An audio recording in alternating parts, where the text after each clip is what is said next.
dalam bulan Syawal itu sebagai puasa untuk mengikat kita dengan Ramadan yang wajib itu, supaya semangat Ramadan, puasa Ramadan itu berkekalan dan sentiasa segar dalam diri orang yang beriman. Bagi bulan Syawal ada 6 hari. Bulan Syawal yang disebutkan oleh Nabi.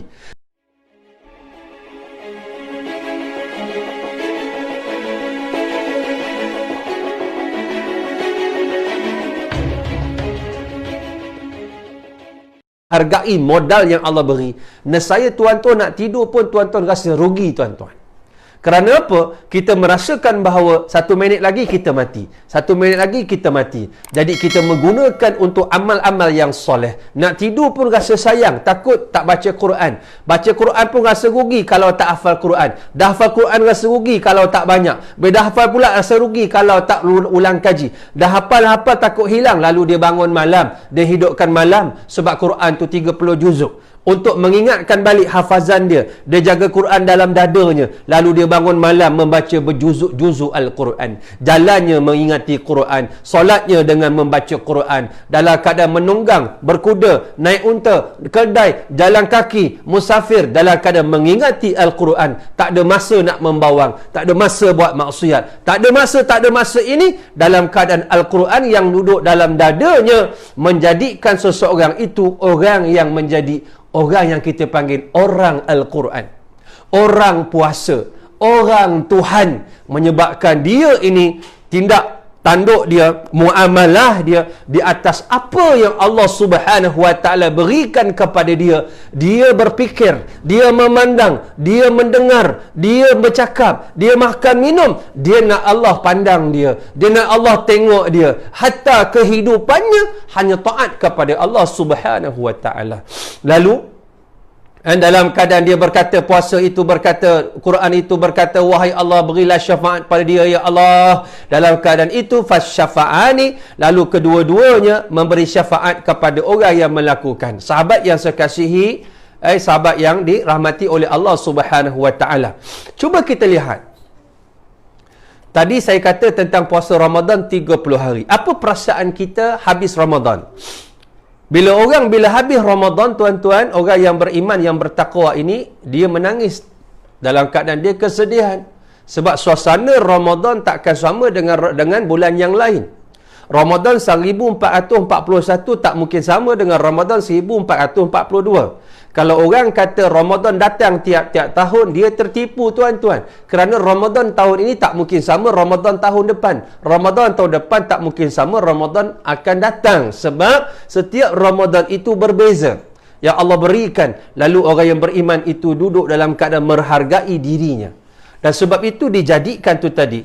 Apabila habis daripada Ramadan, dianjurkan oleh Allah supaya kita puasa 6 hari daripada Syawal. Tuan-tuan tahu sebab apa?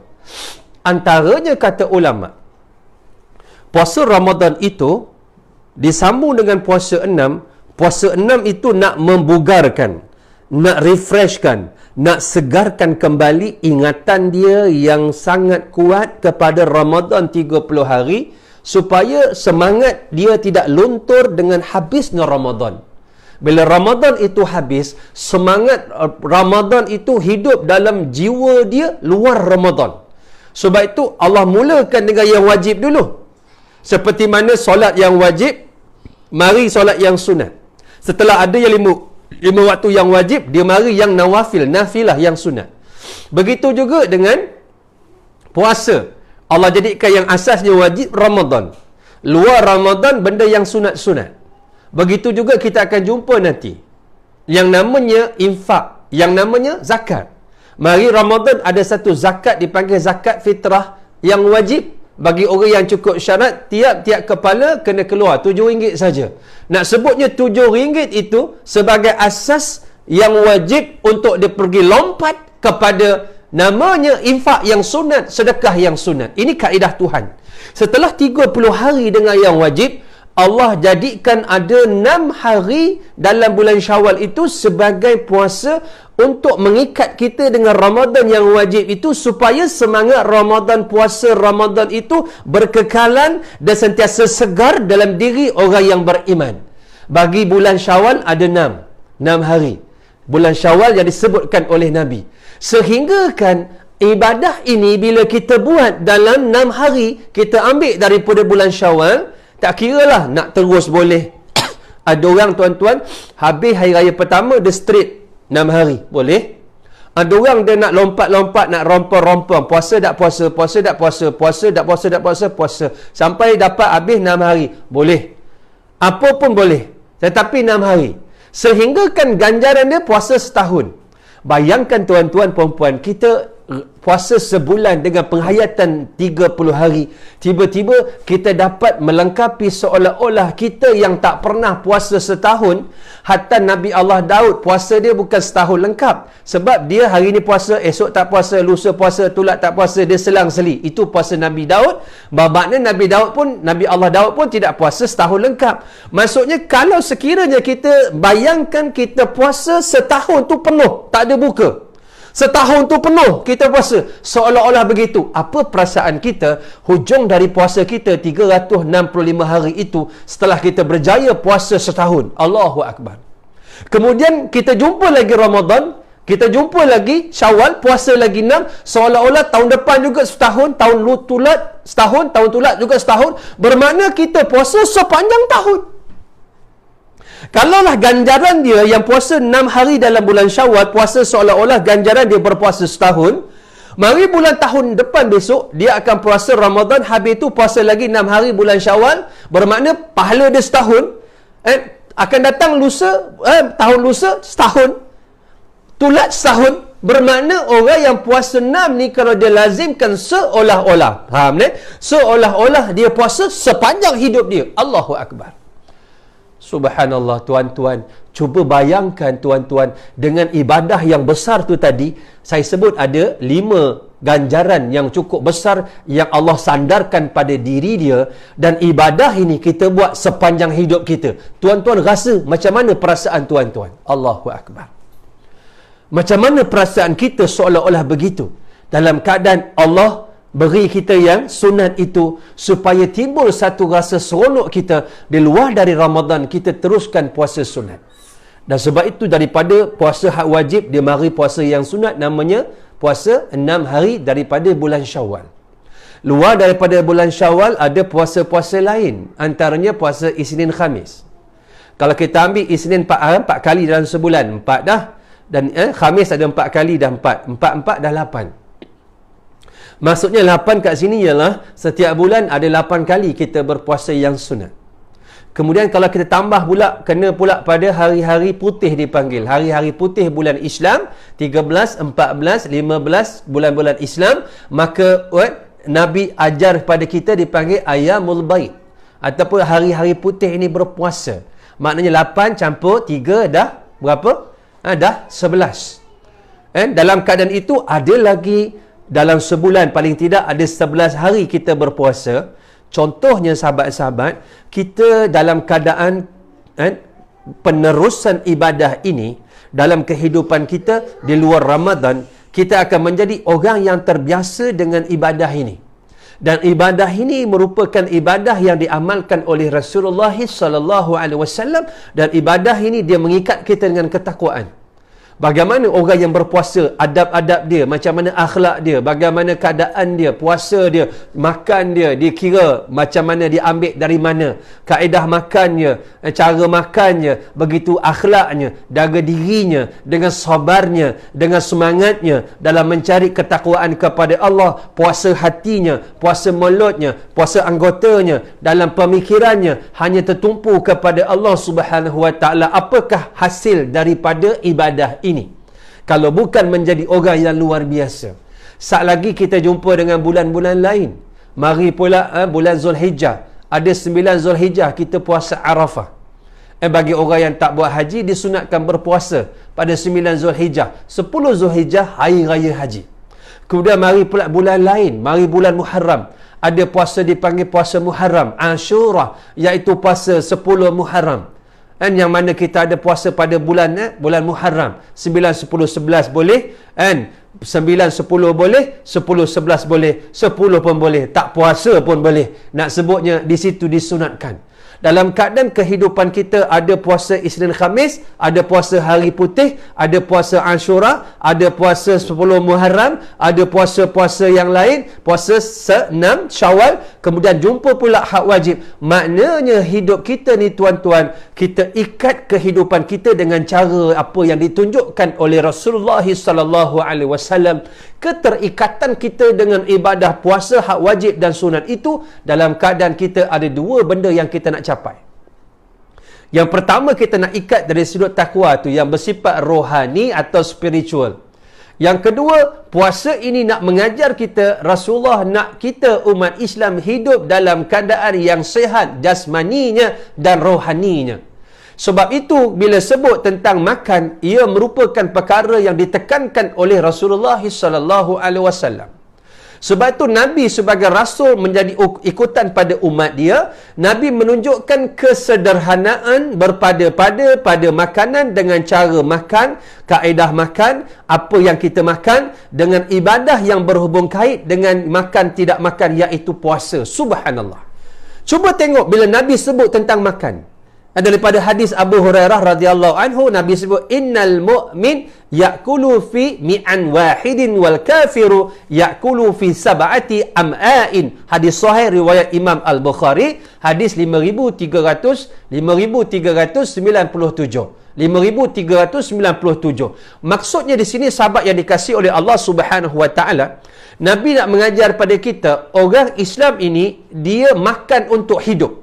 Bukan hidup dia untuk makan. Orang hari ni, kita kerja office dulu, kita tahulah. Ada yang duduk KL tuan-tuan, breakfastnya di KL, makan tengah harinya di Muar, di Johor. Makan malam di KL balik. Kadang-kadang kerana nak mengejar satu pinggan nasi goreng, nama nasi goreng berempah. Kadang-kadang nak mengejar satu benda yang nama je mi Bandung Muar. Nak kejar dekat Batu Pahat, mi beracun. Sanggup dia pulun pergi makan dan balik sekaja for the sake of mi Bandung, for the sake of mi racun. Kerana apa? Kerana perut. Sebab itu orang Islam ini diajar oleh Nabi. Nabi nakkan kita mendapat manfaat daripada benda ini yang namanya puasa. Jadi dia menjadi maknanya program 2 dalam 1. Yang kamu cari kesihatan jasmani itu, rupanya ada pada kesihatan itu tuntutan rohani yang namanya puasa. Yang hari ni orang sibuk diet. Hari ni orang sibuk jaga badan. Orang makan ubat makan tu. Sebenarnya kaedah yang diajarkan oleh Rasulullah sallallahu alaihi wasallam, Nabi ajar kita. Cuba tengok dalam kitab Tibun Nabawi ya. Tib Nabawi. Tib Nabawi ini Nabi mengajar pada kita cara-cara Nabi, cara Nabi menjaga badan, cara Nabi menjaga pemakanan, makanan-makanan yang Nabi makan jenis yang berkhasiat yang baik. Kerana kaedah Islam dia bukan nak mengubat tuan-tuan. Kaedah Islam yang Nabi ajar, al-wiqayatu khairum minal ilaj, iaitu prevention is better than cure. Mencegah lebih baik dari mengubat. Hari ini tuan-tuan rujuk balik, tuan-tuan biasa mendengar tak perkataan al-ma'idatu baituda. Perut ini tuan-tuan, dia rumah penyakit. Rumah penyakit dia mari kat perut. Sebab tu hari ini, semua penyakit yang ada hari ini, orang bukan mati kena bunuh dengan Amerika Syarikat. Bukan musuh-musuh Islam datang bom tembak dia. Tetapi majoriti yang mati hari ini dengan sebab makan. Dengan sebab gula. Kita tengok pakar-pakar pemakanan, doktor-doktor menceritakan tentang bahaya gula. Tak kira lah gula putih, gula merah, gula karbon, apa jenis gula yang banyak. Apabila dia banyak, dia memberi bekah. Dalam keadaan ini sebab pemakanan. Jantung sebab pemakanan. Kencing manis pemakanan. Buah pinggang pemakanan. And ini dia obesity. Badan yang gemuk. Badan yang lebih overweight pemakanan. Sebab itu semua ini datang daripada perut. Dan Nabi mengajar kepada kita dalam hadis yang begitu indah itu tadi. Orang Islam dia makan, dia guna satu usus saja, mi'an. Orang kafir dia makan 7 usus. Kenapa 7 usus? Kenapa 7 perut? Kerana mereka hidup untuk makan. Kita makan untuk hidup. Berbeza. Dalam keadaan inilah cara Rasulullah sallallahu alaihi wasallam. Sebab itu badan Rasulullah fit. Sebab itu badan Rasulullah sallallahu alaihi wasallam, badan Nabi itu badan dia fit. Nabi sallallahu alaihi wasallam badan dia sangat baik, sangat sihat. Sebab tu Nabi SAW jadi Rasul umur 40. Bila umur 40, dia duduk dekat Mekah 13 tahun. Bila Nabi duduk 13 tahun, dia jadi Nabi 40 tambah 13, 53. Maknanya ketika Nabi berhijrah ke Madinah, umur Nabi 53 tahun. Bermula Madinah, bermulalah siri-siri Nabi menggunakan kaedah bila diserang, Nabi menyerang balik. Tengok, bila Nabi menyerang balik dalam siri peperangan, dulu Islam sebelum berhijrah sifatnya defensif, bertahan. Tapi bila Islam sudah ada negara, ada kekuatan, lalu tenteranya sudah dibina dengan akidah yang baik kerana Allah 13 tahun pancangannya. Apabila diserang, nak self protection, nak defend diri, Nabi menyerang balik, maknanya berlawan. Maknanya Nabi memulai peperangan Nabi ketika umur Nabi 53 tahun ke atas.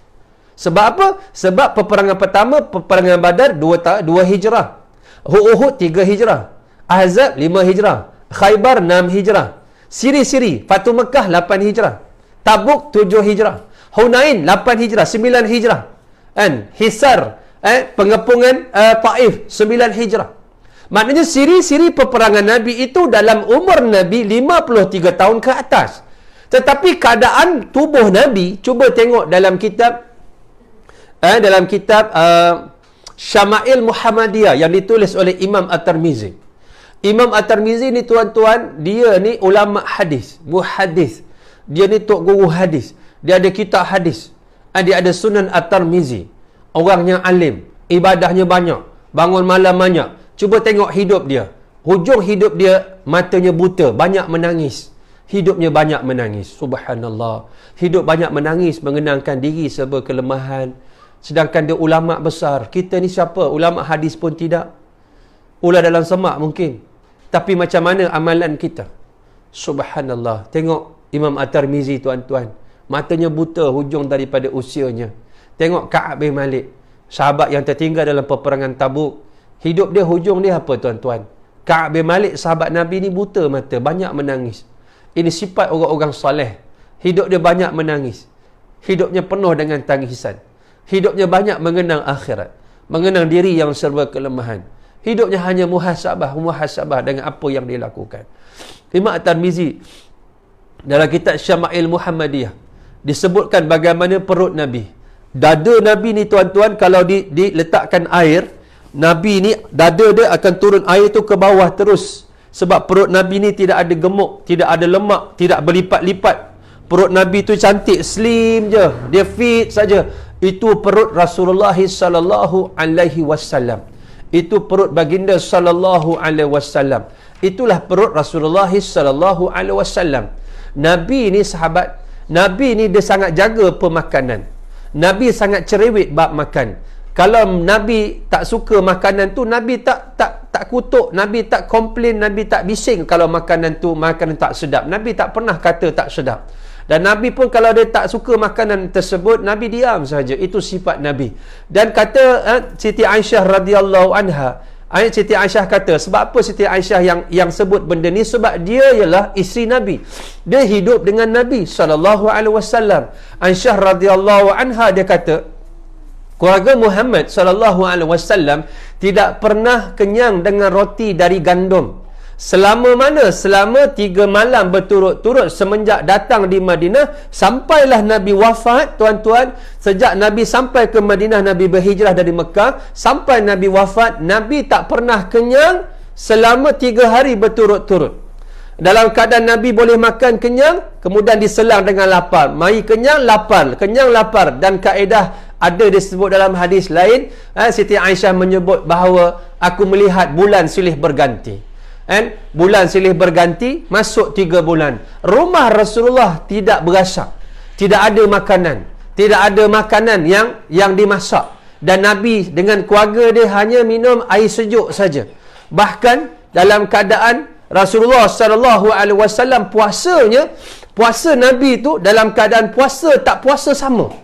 Kita mari puasa, makanan subhanallah penuh meja. Seorang tu puasa pergi bazar Ramadan, balik 10 kuih. 10 orang ahli keluarga balik 100 jenis kuih. Bila letak atas meja, habis. Lepas daripada buka puasa, dia jadi bazir Ramadan dekat rumah sendiri.